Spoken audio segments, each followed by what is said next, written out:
Bismillahirrahmanirrahim. Assalamualaikum warahmatullahi wabarakatuh.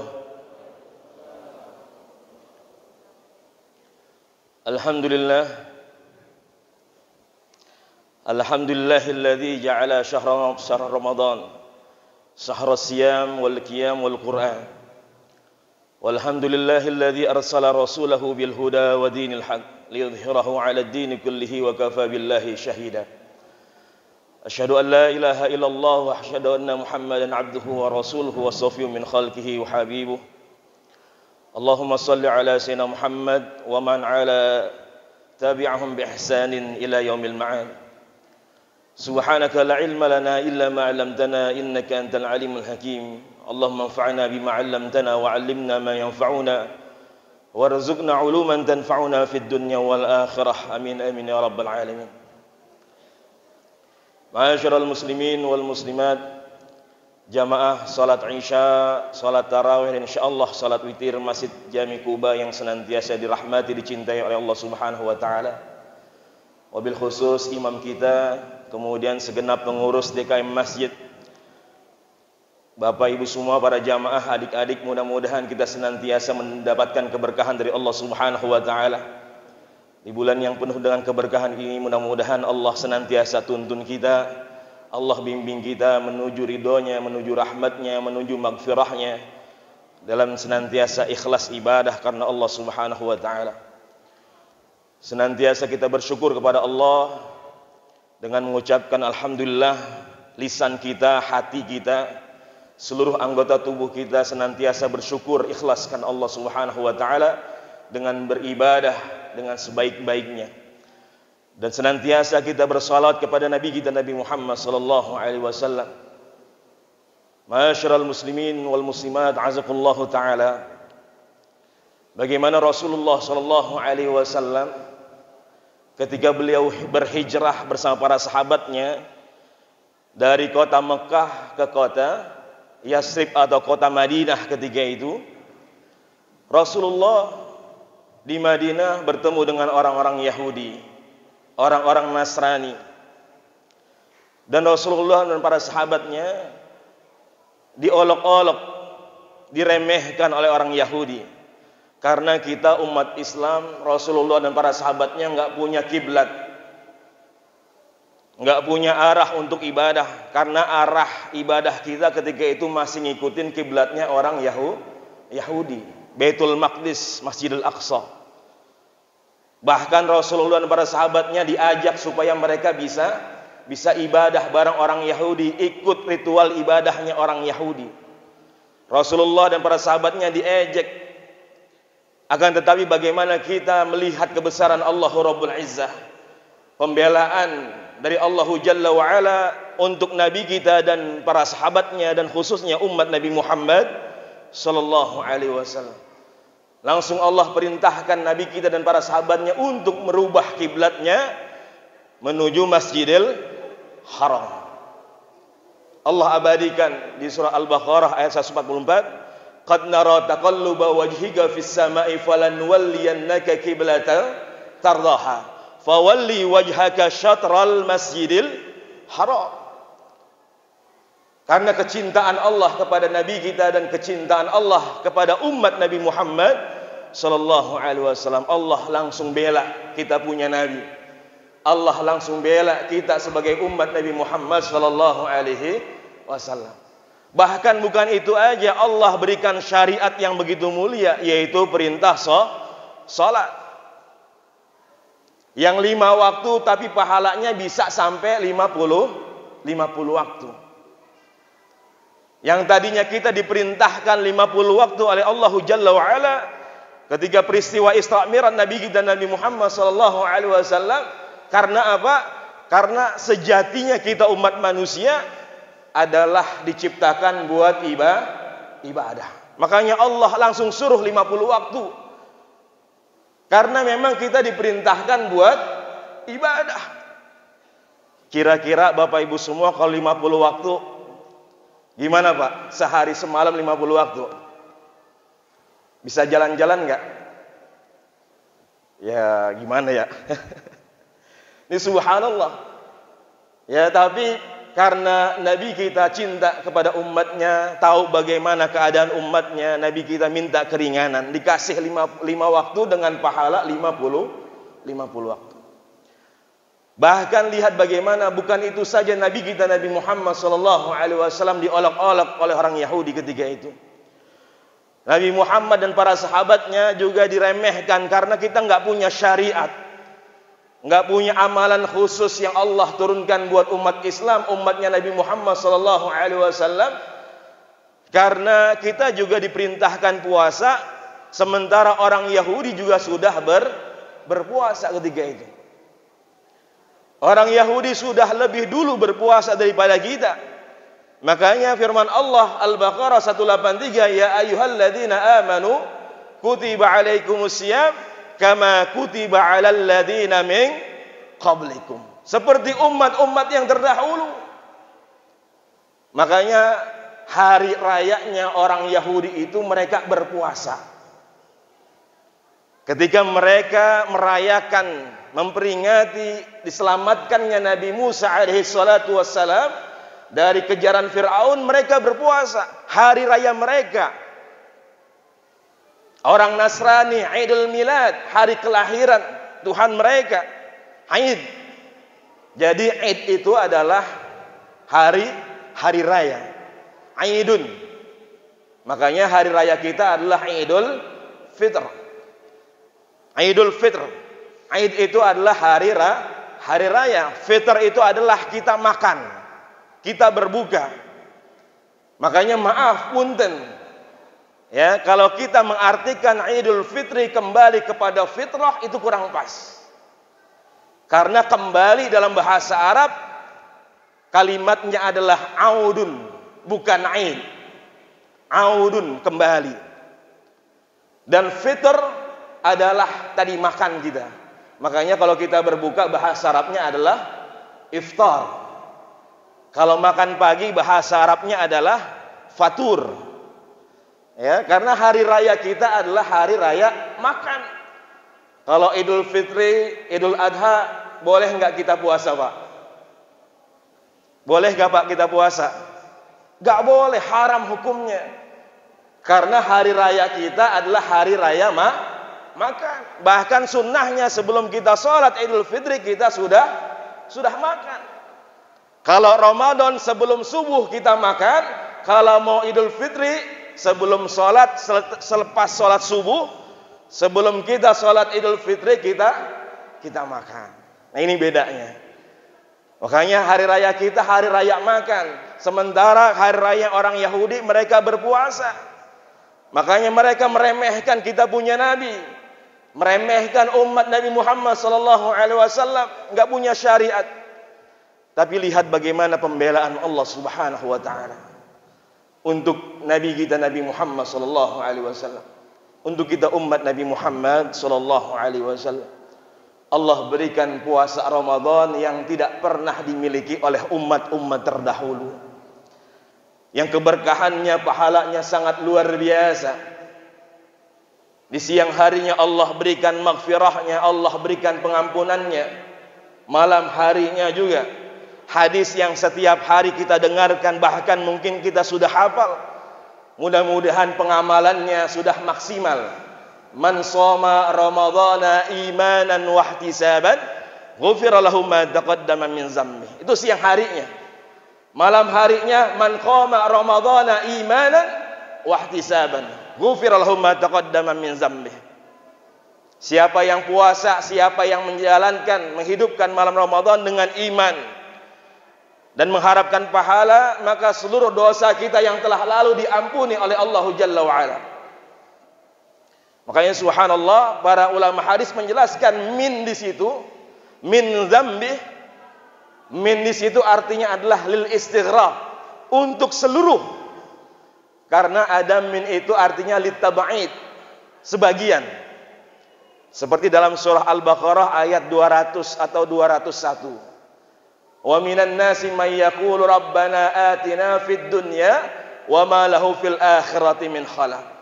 Kata Allah, ada sebagian manusia yang setiap doanya itu minta hanya untuk kebahagiaan, kebaikan di dunia doang. Tapi 201-nya Allah bilang wa minhum may yaqulu rabbana atina fid dunya hasanah wa fil akhirati hasanah wa qina adzabannar. Tapi ada sebagian umat manusia, mereka dalam doanya, dalam munajatnya minta untuk kebahagiaan baik di dunia maupun di akhiratnya, subhanallah. Tapi di hadis yang dijelaskan oleh Nabi kita, min di situ Allah artinya seluruh dosa-dosa kita diampuni oleh Allah Subhanahu wa taala. Makanya tadi kita baca Allahumma innaka 'afuwun karim tuhibbul 'afwa fa'fu 'anna ya karim. Apa bedanya maghfirah sama al-'afu, Pak? Beda enggak antara maghfirah dengan al-'afu? Kalau bahasa Indonesia sama. Ya, diampuni. Tapi beda dalam bahasa Arab. Maghfirah sama ampunan, tapi kalau maghfirah benar kesalahan kita sudah diampuni oleh Allah Jalla wa Ala. Dosa-dosa kita sudah diampuni, tapi catatannya masih ada. Allah masih pegang catatannya. Nanti di yaumil hisab Allah tunjukin, ini kita punya dosa, ini kita punya maksiat, tapi Allah sudah ampuni segala maksiat kita, kesalahan kita. Tapi masih ada catatannya. Buat ngingetin kita bahwasanya Allah Maha mengampuni. Ya, Al-Ghafur. Kalau Al-Afu, blas. Semuanya dihilangkan oleh Allah Subhanahu wa taala. Catatannya udah nggak ada lagi.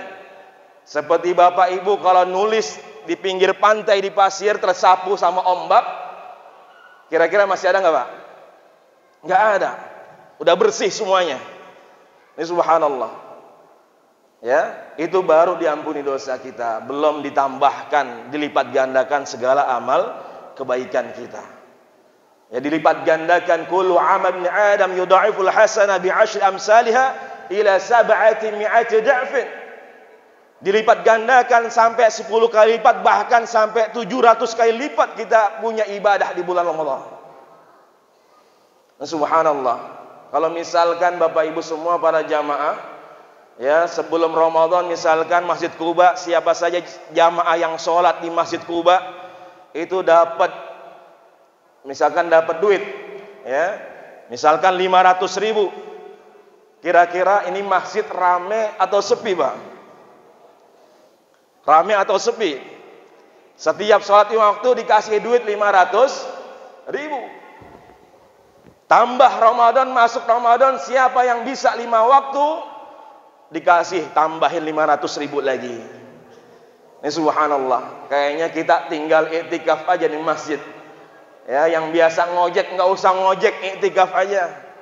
Ya, yang biasa dagang milir sana sini nggak usah, udah iktikaf aja. Itu kelihatan di mata kita.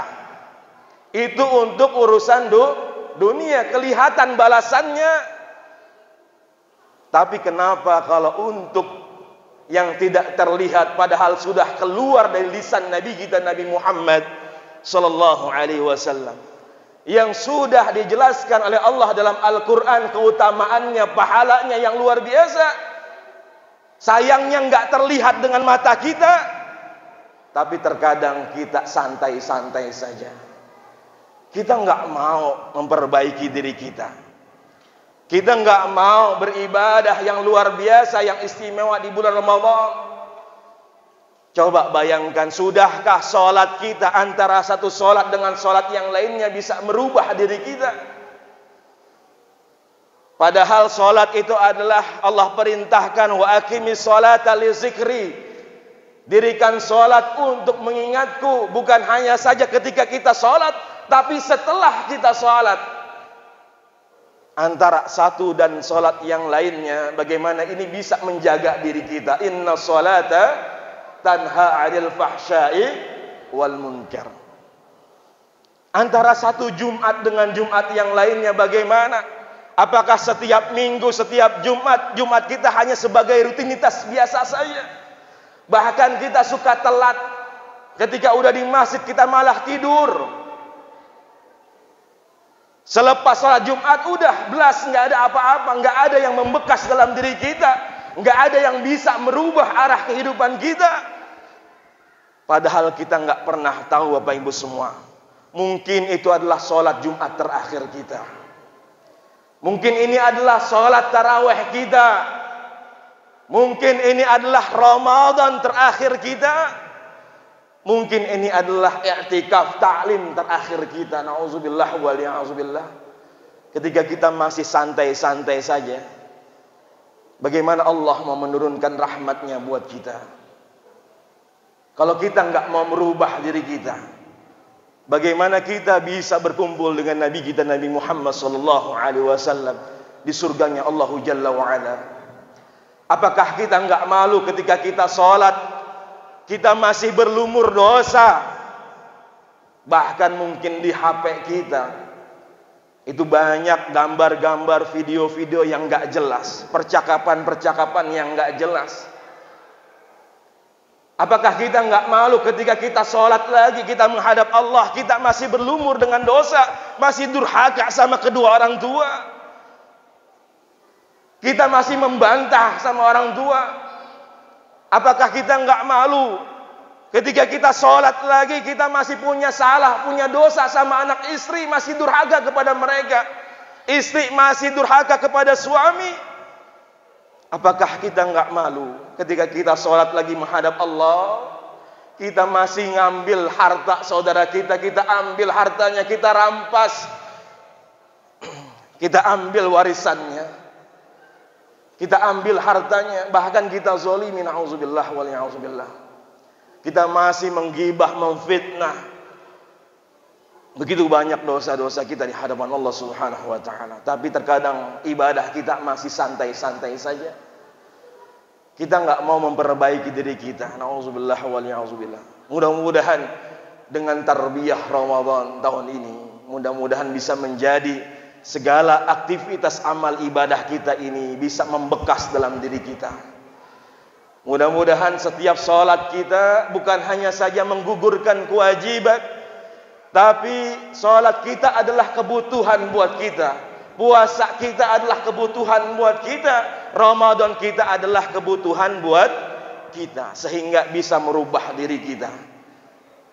Para ibu, para anak-anak perempuan, para akhwat, mudah-mudahan dengan sholatnya lebih takut lagi kepada Allah Subhanahu wa ta'ala. Yang belum berhijab, mudah-mudahan dengan sholatnya, dengan puasanya, dengan Ramadannya bisa berhijab. Karena hijab itu adalah kewajiban, bukan pilihan. Bapak ibu yang anaknya belum berhijab, istrinya belum berhijab, ayo perintahkan untuk berhijab. Apakah enggak malu setiap sholat kita menghadap Allah, tapi kita masih melanggar aturan Allahu Jalla wa'ala? Rahmat yang mana, surga yang mana yang kita inginkan? Kita menghadap Allah, tapi kita masih melanggar aturan Allahu Jalla wa'ala. Ma'asyiral muslimin wal muslimat rahimakumullah. Dan terakhir, kita lihat bagaimana bahwasanya dalam kehidupan kita, kita bisa pengen menjadi lebih baik lagi.